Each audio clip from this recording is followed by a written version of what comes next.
The Own Your Intuitive podcast is for the creatives, spiritual entrepreneurs, and light workers in the world. The shining ones who have been told to dim their light and stop believing in magic. I say screw that. The time to rise is now. To bring your gifts out into the world in a big way, creating a business that feeds your soul and your bank account.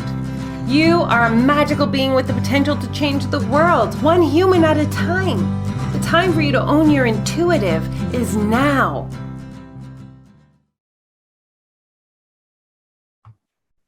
Hey everybody, I am extremely excited to introduce today's guest. I have known this guest for, my goodness, we are over 2.5 years, almost 3 years now, which is epic.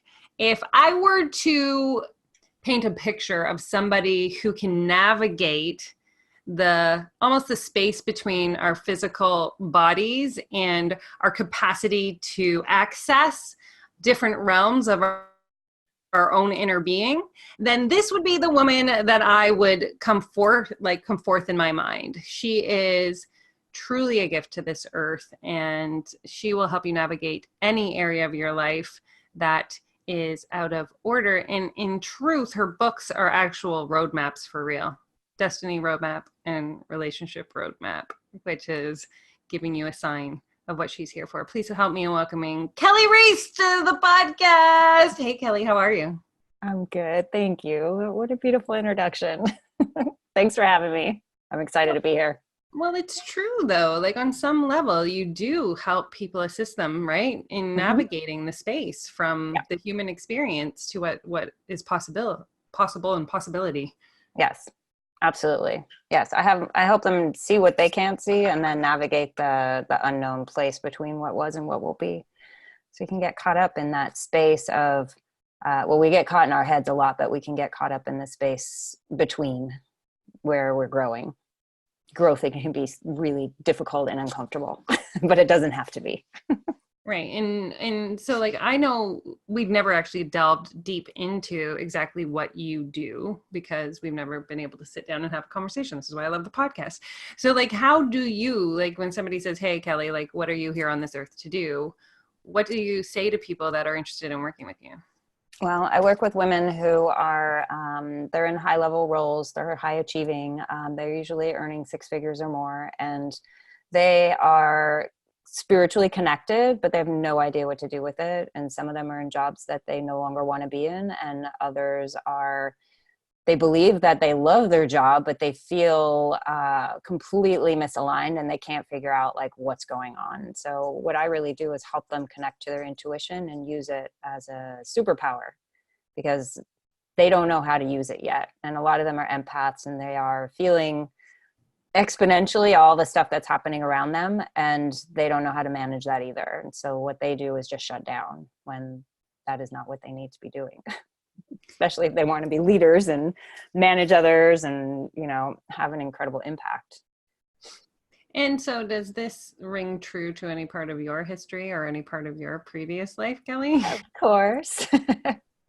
Yes, I was previously the CEO of a $34 million organization, and I was working with, I ran an organization. We had about 230 employees, and I was affecting change in that organization at a rate that a lot of the people weren't comfortable with, and I impacted a number of them, but certainly a small percentage of those 200. And at one point I knew while everything was crashing around me, I finally got on board with, it's more like it, that I needed to be able to do the work I was doing in a bigger way. I had always been on a spiritual path, and the career that I had, it was a 17-year career, and the spiritual path that I was on for, I don't know, the last 2 decades, they ran concurrent. And at some point the universe was like, hey, it's time for you to align the work you do with the path you've been on for all this time. And so I did that, and I walked away from my 6-figure job, from my very high paying job, trusting that, okay, we're going to go do this now. Well, I think you said something that I want to touch on here. You said when everything was falling apart around me. Can you define like what falling apart around you looked like for you in that time? Yeah. So it looked like a hot mess. What was happening was I would tell the immediate, like the management team that had direct reports, people reporting to me directly. I would say, we just get through this thing, we'll be okay, and it was like a big thing. And then we'd get through it and we'd have maybe 3 or 4 weeks of like, oh God, this is how it can be when we're not dealing with like some massive thing. And then all of a sudden something else would happen and be a little bit worse than the thing that was before. And it was like, okay, guys, we just need to get through this and we'll be okay afterwards. And then the next thing happened. It was like, all right, this has to be the last thing. It's got to be it. We'd get through this and we're going to be golden on the other side. And it just never worked out that way. And it was completely exhausting. And it wasn't actually the events that kept happening that were major. They were big signs that I could have listened to. What finally convinced me was when my health was affected. So I ended up having 3 fibroid tumors on my uterus, and I was not sleeping through the night, and I was trying to figure out like what was the right thing to do. And it was this most simple thing was to say, my health is not on the table. It was like that's not an option for me. I've been eating clean, doing clean eating before that's what it was called, and eating healthy and cleansing and doing this whole way of eating since like the mid 90s. So when my health became part of the equation, I was like, I can't. I will obviously I'll give up quite a bit in my life in order to like, stay where I feel like I'm meant to be, but I was no longer meant to be there. So once my health was affected, I was like, okay, this obviously is not where I'm supposed to be. So I do need to let go and see where it is the universe wants me. So I have 2 questions. Okay. One, you said, I would be willing to give up a whole bunch of things, but my health. So that clearly defines that you had been giving up certain things for a while. For those who are listening, who may be at that point in their careers and they have like reflecting what you were giving up might support them right now in making a really big quality of life, time. You work a lot of hours, and as you work your way up in the roles, and not only do you work a lot of hours, but the bigger the role, the lonelier it feels, which is such a strange place to be. But so I gave up like the sense of community that I had in the previous roles that I was doing. I gave up what I loved doing with the people that I worked with, which was developing people. It's like if someone came to me and said, I'm not happy, in this part of my job, stacking carrots or whatever, because I worked in natural foods. I would be like, well, that is part of your job. Let's see how we can get you to be okay with it. Or is there something else you want to be doing? Even if they left the organization, like them being happy on the planet was way more important to me than if they stayed.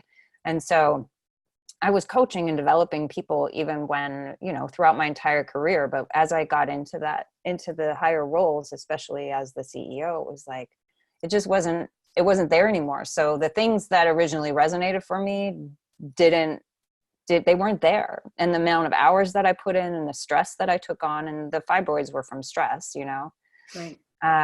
So it was just a quality of life, and the things that kept me grounded, I wasn't doing anymore. Right. It was just like for a period of time, it was all consuming, and that isn't how I wanted to live my life. No. And so my second question is, so you find out that you have these fibroids. How long was it from the time that you found out that your health was at risk to you making the decision that I need to leave this job because it's slowly killing me? What was the decision time between those two, if you remember? It was a few months. Not many though. It was in the summer that I found out. I was already working with an executive coach, because as the, shit was hitting the fan, I was like, something's going on here. I am intuitive and I always have been. So it wasn't like I was fully ignoring it, but I felt a responsibility to the organization, to the people who were relying on me, like a lot of the stuff outside of me, not necessarily to myself and my heart. And that wasn't a factor at first, but I started working with an executive coach to manage the stress and to see if the way I talk about it in the Destiny Roadmap is to see if my round peg could fit in the square opening. And so she was helping me, and about a year before I left, I saw the writing on the wall. Because I'm intuitive, I saw one possible option of how things were going to play out. And I was like, I need to have a plan if that is the way things go. And I'm always open to whatever happens. I believe things happen for a reason.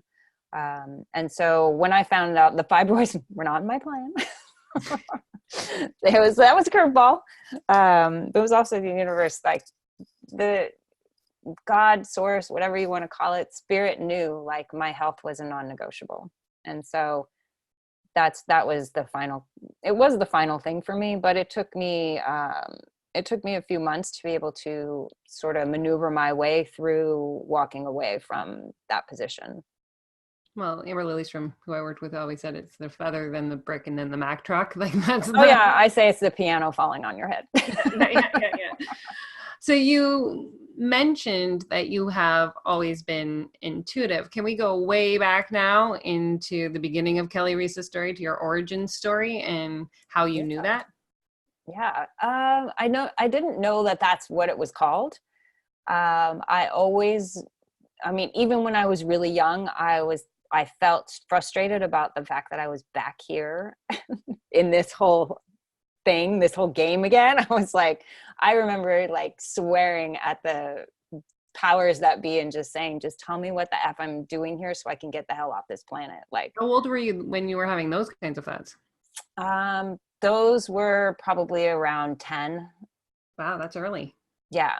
And I was manifesting in 6th grade. Like it wasn't called that. I wasn't reading books. I didn't know that, but I was manifesting things in 6th grade. Like I knew that it was possible to put focus and energy into something and bring it into my life. And I was doing it. Okay. Like I'm now curious, as a 6th grader and you were manifesting, are you manifesting boys? Are you manifesting grades? Like what are you manifesting? Boys, which wasn't always working in my favor. And like parts in the play, like in the 6th grade play, things that I knew that I wanted. Yeah. But I'm just interested in a 6-year-old's brain right now, Kelli. So, because 6th grade, there could be parents listening who have a little Kelli at home and want to understand, how their child is presenting, right? So you just knew that if you thought about something with intention, that you could make it happen.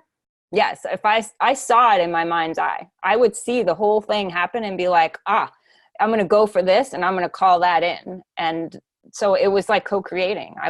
That's what I was doing when I was really little. And were you doing that before? Like, is this something that like was fostered by your parents? Like, were you just No, not at all. It's so funny. My parents, I chose very interesting parents, but my parents were not religious whatsoever. I wasn't going to church, nothing. Zero. I found out actually at my college graduation, I had gone to, I was seeing psychics even when I was a teenager. And so that was really helpful for me because I was like, these people totally understand, So I saw someone regularly in Pacifica, California. And I had seen her when my mom was sick. My mom had gotten sick and we didn't really know what it was. And it was kind of like, oh, it's her gallbladder, it's this, whatever. And so when I went to see her this one time, right before I graduated from college, she had said to me, were you in the hospital? And I was like, yeah, but it wasn't for me. It was for my mom. And she told me some stuff like she needs to stop stressing out. She needs to stop worrying. She's not going to make it through this if she doesn't. And so I felt really compelled to I had to tell my dad this information, but then I was like, well, how the hell am I going to tell him I got this information? It's like, but so the desire to share the information with him was way stronger than like the fear of what the repercussions were if he, you know, if I told him and he reacted strangely or harshly. I didn't share a lot with either one of my parents, but I knew I had to tell him. And so at my graduation, I'm still in the cap and gown, and I tell him, I need to share something with you about mom and her illness. And he said, okay. And I said, I went to see a psychic, and he starts asking me questions about the psychic, but they're not questions like, what the hell you think you're doing? And that kind of thing. He was like, oh, does she read cards? And I was like, what's going on here? And I was like,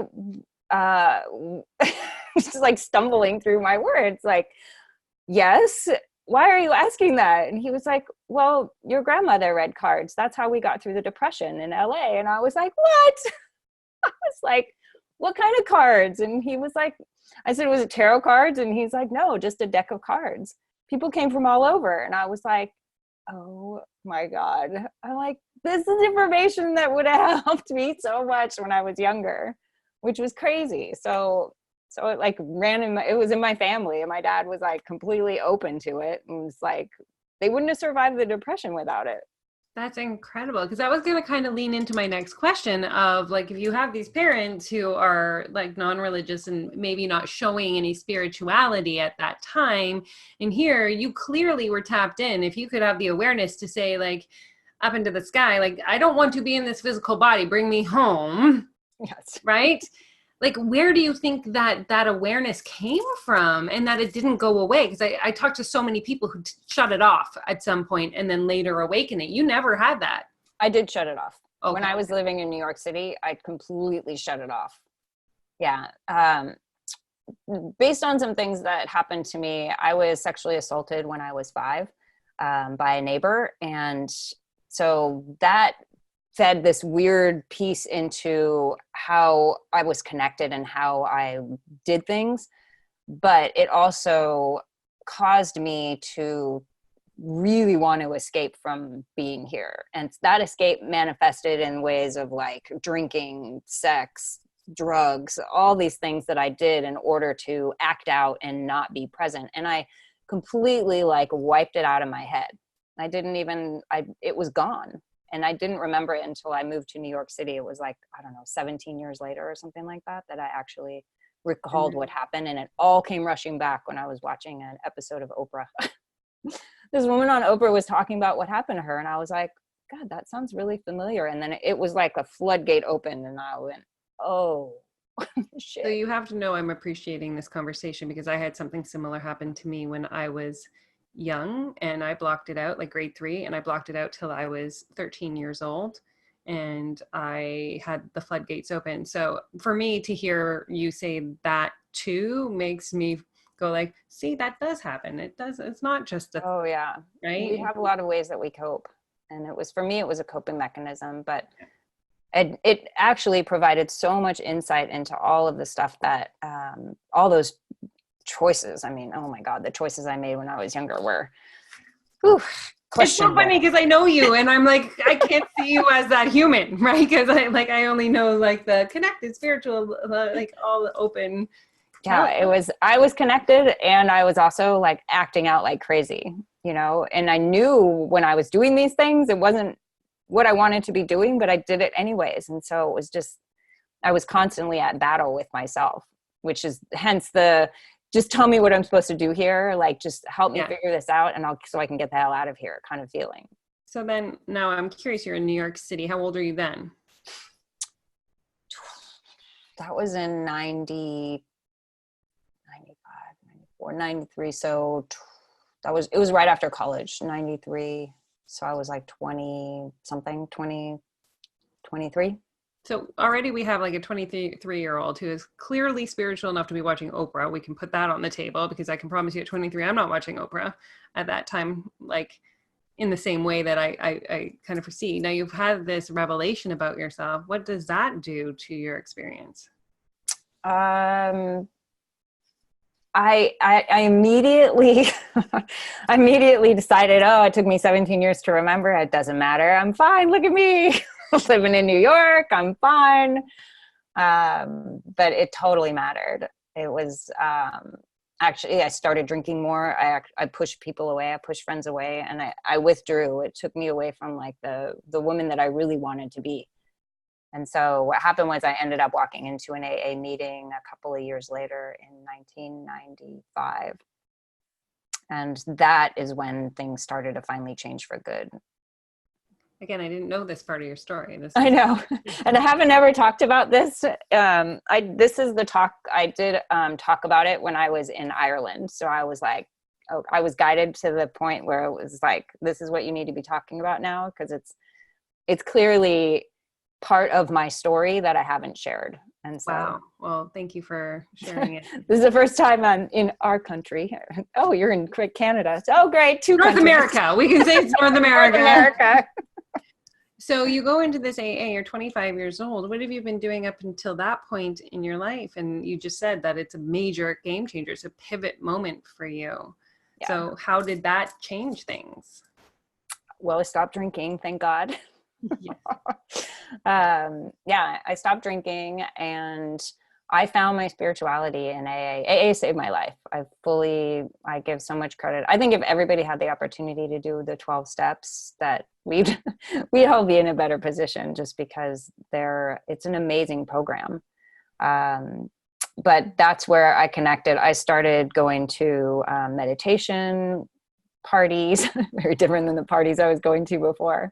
I spent hours in the Barnes and Noble in New York City, like sitting in the spirituality section, just flipping through books going, oh my God, these authors know exactly what I've been like struggling with and what I've been feeling my entire life. And so I found all these incredible authors. That's when I found Edgar Cayce and the Akashic Records. It was a major like waking up. It was like my spiritual awakening. Even though I was connected all this time, I was not awake.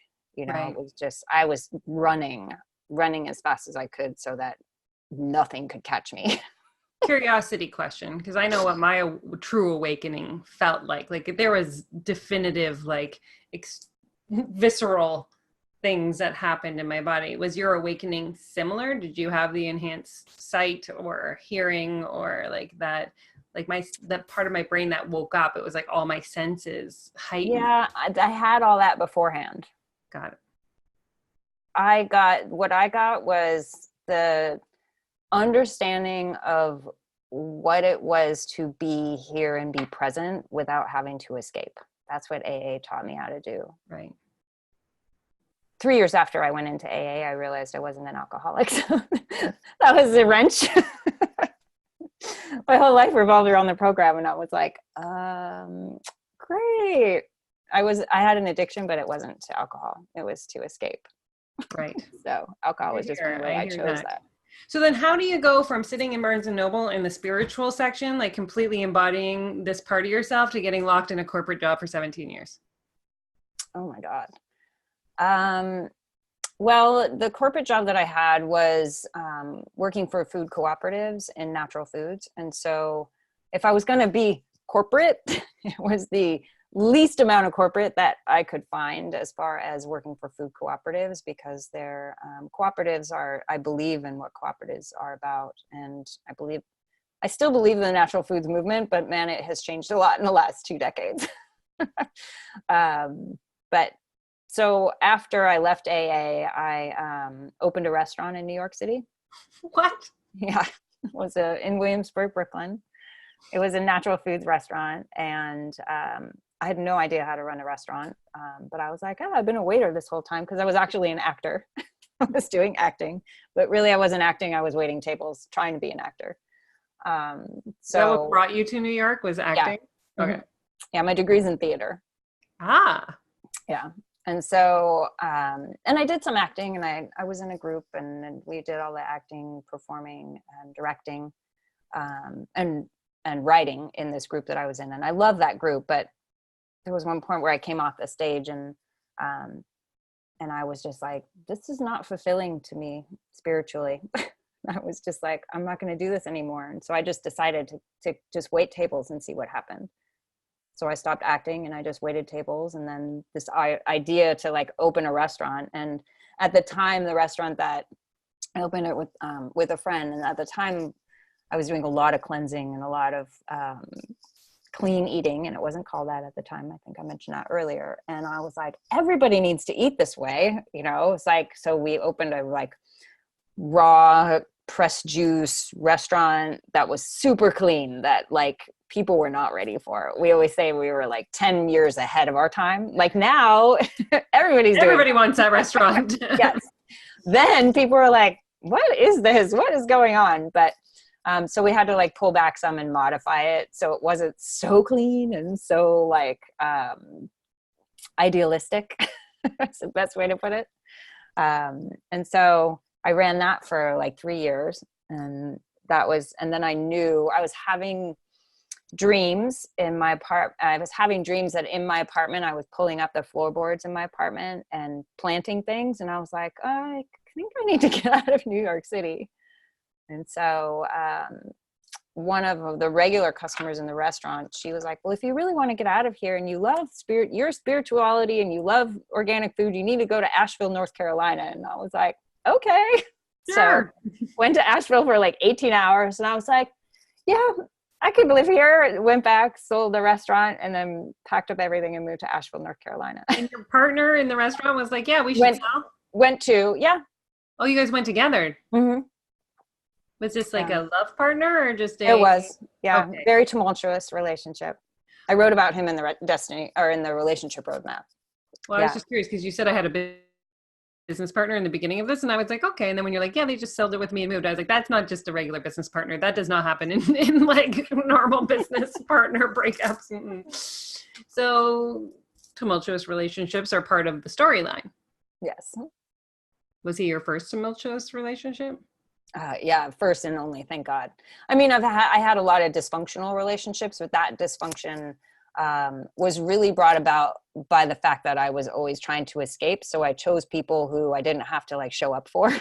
So I chose like really poor people. So they were hot. They were like steamy and amazing, you know. I was like, oh yeah, bad boy me. That's it right there.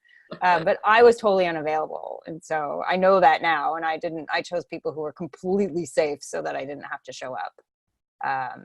It was just another way that I escaped. So this was one of those people, but he was, it was like, we were connected on a whole nother level. It was like, I couldn't resist that energy that we had together. And we manifested things like instantly. It was crazy. He's the person that I discovered like other dimensions with. And yeah, our relationship completely served a purpose, but it was also, we were a hot mess half the time. I want to like drop on the table here that you were sober when you were accessing these different realms. Yes. So like, I just want people, I don't want them to associate that part of you was tied to that discovery. Yes, there were times that I did hallucinogenics with him, but they were not like the forefront of our relationship. And afterwards I was like, yeah, that's not what I want to be doing at all. But I wasn't drinking, and yeah. And so you're now in Asheville? Yeah. And let me just say that the reason that I decided I didn't want to do any of that is because I didn't want to mess up the connection that I had with God. Right. I didn't want to like, I didn't like the feeling of being high or being drunk. And I was like, that when I left AA, people were like, you'll be back, you're going to drink again. And I was like, no. And what they didn't understand was I have this connection that I'm not going to mess up. I don't want to destroy this connection that I have. So I knew 100% that I wouldn't drink again or anything, you know. And after I've done drugs in ceremony, you know, and I don't call them drugs. I did a peyote ceremony with the Navajos and the Navajo Indian Reservation. So I have made the choice to do that in a ceremonial situation. But other than that, no. Well, I just think that was just an important piece to know that, like, you know what I mean? And I think that I want to touch on the fact that because since I have connected more and more with the divine and, you know, my higher self and wherever my information is coming from, slowly but surely, like you wean out the toxins and you wean out the chemicals and the fog and the haze that affects your clear channel. Like it just automatically begins to happen. for those who are like, oh my God, how did she do that? Like it just, because the connection is more important than anything that you would put in your body. Yeah. And so you're in Asheville. And so did you just fall upon? We're like going we're going through all the major components. Yeah, that's why I love people's story, Kelly. That's what this is all. That's what my podcast is. Yes, I'm in Asheville. What was the question? How did you fall into now getting into this 17-year? Now I know that. Oh, right. We're leading to the 17-year career. So because my restaurant was natural foods and organics, one of the things I had in my mind was, I need to do something that's in natural foods because I need to pay for my eating habit. Like, that was my thought. I was like, how the hell am I going to pay for like the food? Because the food was very expensive. But I knew there was no other way that I could eat because I knew how I felt when I ate like high vibe, high energy food. I was like, I can't go back. And so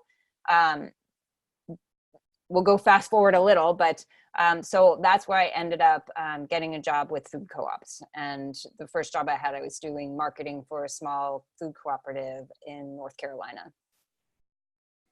And so the idea being, well, if I work there, I'm going to get a 15% discount on all my food. And so that's how I ended up. My curiosity is, you were so tapped in, right? Like, you're so tapped in, you're so connected to source, you're eating the foods that, you know, vibrationally feel really good. You're intuitive, you can manifest. How did you get caught in the distraction of what was happening around you and not hearing the signs? Well, in the beginning, the signs were to keep doing the job, because actually the spiritual life ran parallel to that job. That job wasn't an all-consuming job in the beginning. It was it afforded me the opportunity to become a certified yoga instructor. I spent a year studying with Lakota shaman. I spent a year doing Kundalini yoga. Like, it was the way that I funded all of the stuff that I did on my spiritual path. So it wasn't in the way for a really long time until it was. And so how long was that before it got in the way? I would say, and every time I moved, I knew I was supposed to move. The place that I was going to paid for the move. So it all like worked for a really long time. After I moved to the Redwoods in Northern California, from Colorado, I went from North Carolina to Montana to Colorado to back to California, where I was born. But after I moved to the Redwoods, and all of this was divinely aligned. There was no question whatsoever in all of these moves or anything that I was doing. It wasn't until I took the job as the CEO that things really were like, no. So how long did you have that job? I did that job for 3 years before I walked away. That was where I was running the $34 million organization. Because up until that moment, it felt like I was listening to a version of the Surrender Experiment from Michael Singer. Oh, really? Well, because like, in a way, like, just following where you were being guided. Yeah, I've been doing that for my entire life. I've just been following, like, when I knew I was supposed to leave North Carolina and move to Montana, I saw in my mind's eye a puzzle of, like, the outline was highlighted of the state of Montana, and all these pieces dropped down from above and like lit up the state of Montana. I was like, I'm supposed to move to Montana. It's like, I'd never been there. Didn't know a soul. It was like, and at this time I wasn't married to my ex-husband, and we were dating, and I was like, I went back to the place that I lived. He was actually sharing that place with me. And I was like, I need to move to Montana. And he was like, what? I was like, I'm going and you don't have to come, but I know that I'm supposed to go there. I really hope you will. And I'm inviting you. But if I move and you come with me and then you decide it's not for you, I don't want you to blame me because you left everything behind here in North Carolina. And he ended up coming. But yeah, no, everything that I've been doing is following my heart. And then he clearly went to Colorado because that was next. Yep. And he went to California. He's still in California. Right. And so, did you feel, and I know that from now, I don't want you to look at it from the now moment, because we can always say everything happened just the way it was meant to happen for us to be You know, did you feel disconnected for those 3 years?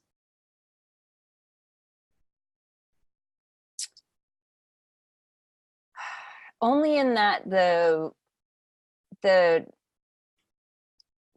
pieces, like the working pieces within that career in those 3 years, um, I wasn't disconnected, because a year before I left, I could see, I was shown the possible outcome of what was going to happen. And I told a couple people and they were like, there's no way that's going to happen. And I was like, I'm pretty damn sure this is what's going to happen, which was me getting pushed out of my job, which is what ended up happening. And I was like, no, I'm pretty sure that's what's going to happen. And so just kind of like filed it away over to the side, and it's exactly what happened. And people were like, damn, I can't believe that's what happened. And so I know I wasn't disconnected, but I will say that, like, right before, when I was applying for the job, it wasn't 100% aligned, but I also knew that I could bring some incredible change to that organization if I had that position. And so I don't think the out of alignment piece was me not having that job. It was just that the organization wasn't ready for the kind of change I was trying to bring, looking back on it. I'm fast forwarding now. Sure. We like to jump around, jump around, jump around, jump up, and jump down. Because now you've left your job. That's where we're going. Yes. Did you, because that's an open road right there. Like, that's a scary place to be. Yeah. Yeah. First thing I learned is I did not know how to rest. I was like, I had all these dreams of like, I'm going to rest and I'm going to like chill out and, stop pushing myself so hard. And like day 2, I was like organizing my spices, and it was just like, I couldn't stop, because I had done a job that I was, busy all the time, and going from like busy all the time to, okay, not quite knowing what I wanted to do next. Like when I left, I knew the one thing I knew is I wanted to do readings for people. That was it. I didn't know what that looked like. I didn't know what I would use. I didn't know if I was going to be doing it like my grandmother. I had no clue. That was the one thing I knew. And so that was kind of like my guiding piece. Well, I know I want to do this. I've always wanted to do it for 20 years. Like every time I saw a psychic, I was like, I really want to be on the other side of this table doing what they're doing and helping people with my intuitive ability. So I knew that piece. And then 2 weeks after I left the job, a friend of mine sent me an email and asked me if I wanted to go on a trip to Tulum, because she had a guy down there she wanted to go meet. And I was like, yep. And I didn't know where Tulum was. And I like looked it up and I was like, oh, thank God it's in Mexico. Because I'd been traveling to Mexico for like 25 years and loved it. But I hadn't ever been to Tulum or the Yucatan. And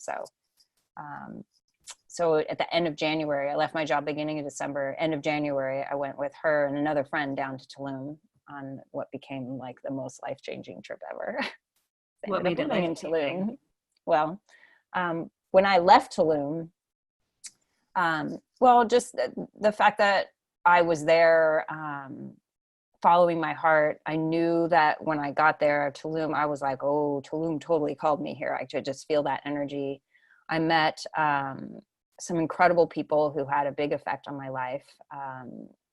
And I did a lot of healing work there. I did a lot of healing in general there while it was a short trip, but I knew I was going back. I always say to people, if I could have found a way for my friends to just dump me off on the side of the highway when we were on the way to the airport, I would have stayed. But I had a whole life I was like, well, I got to go back. I'm married. Everything is back in California. So I vowed that I would go back to Tulum in some way, shape, or form. I didn't know I was going to live there, but I would go back within a year, and it took me 18 months. So what happened when you got back?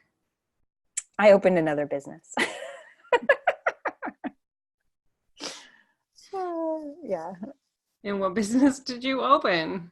I opened, I was the owner of a market bar and grill that was my house was in a really small, it still is, but it was in a really small community in Northern California in the Redwoods. And there was only one store there. and it's the store that serves all 500 residents in this community, and wasn't being run very well. And I was like, I can do this with my eyes closed. And so my friend was like, will you please partner with me? And I was like, I will get all the systems set up and everything, but about 6 months in, I want to start pulling back because I know I want to do this other thing. I just don't know what it is. Well, it wasn't in 6 months. It was like 18 months, which is why it took me 18 months. But yeah, at 6 months I did, that's when I signed on to work with Angela. It was like 6 or 7 months in. Which is a book writing program for those who don't know Angela. We say it like everybody knows who it, like we, like with Angela. Well, I signed on to write a book. Who is the signed on with a book coach. Peter. I know, yes.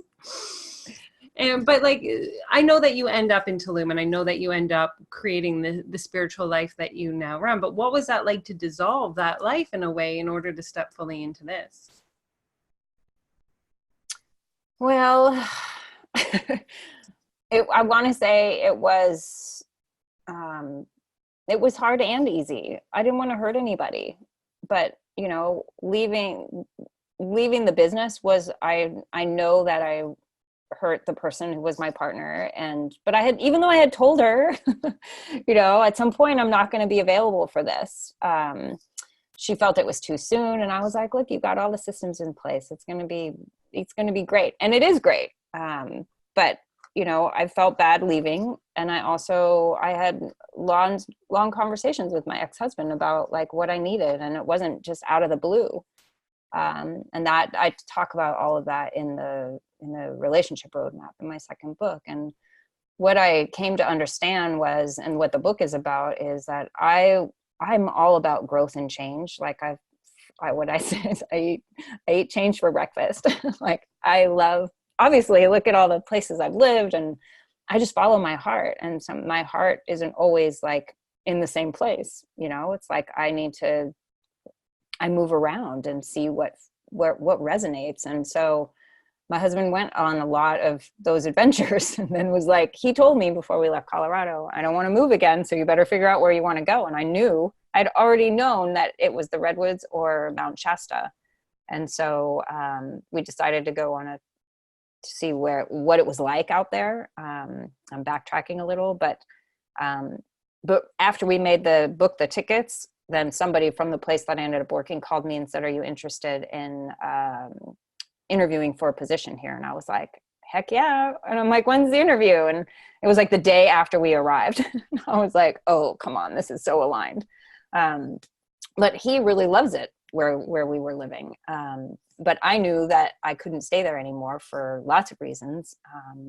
One, I was told by my guides, like, this isn't where you belong any longer. And so I was in a relationship with someone who wasn't on a growth trajectory. He doesn't care. He's growing in his own way, but he's not on a spiritual path. He doesn't talk energy. He doesn't, so what I understood was, and the book is written for women who are on a spiritual path, but in relationships with partners who are not. And so that is not an easy thing to navigate, because a lot of times their partners are great people. It's not like everything's wrong. There are things that aren't totally aligned, but I had to choose me. And so that wasn't super easy, but I knew in my heart that it was necessary. Well, and I mean, this is a big, because I spent the weekend with somebody who is in a relationship where the guy is not a bad guy, but it's not fulfilling. Mm-hmm, exactly. To her and her growth and where she wants to go. He's perfectly content where he is. And that is a place that most women are the most uncomfortable, I find. It's like, well, I have no real reason to leave. That's why I wrote the book. There was no book that I could find out there that was like helping me in my situation. So I wrote that book so that it's out there, because it's a real thing. After working with the women that I work with in that, because there's a program that goes with the book, and after working with the women and seeing the transformations that they have, it's definitely a real thing. And not everybody leaves. There's women who come into that program and like 30-year marriages. I'm done. I'm over it. They're certain that they're leaving, and her relationship is amazing now, and she loves him more than ever. I would say, right. 70% of the people do leave, do walk away, but they walk away clearly with clear hearts, knowing that's what the program is called, with clear hearts, knowing that this is exactly the right decision. And is that how, like, is that what you're doing right now to support people?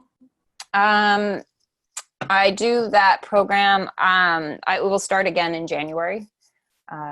So yes, but that's not the work that I'm doing right now. What is the work that you're doing right now?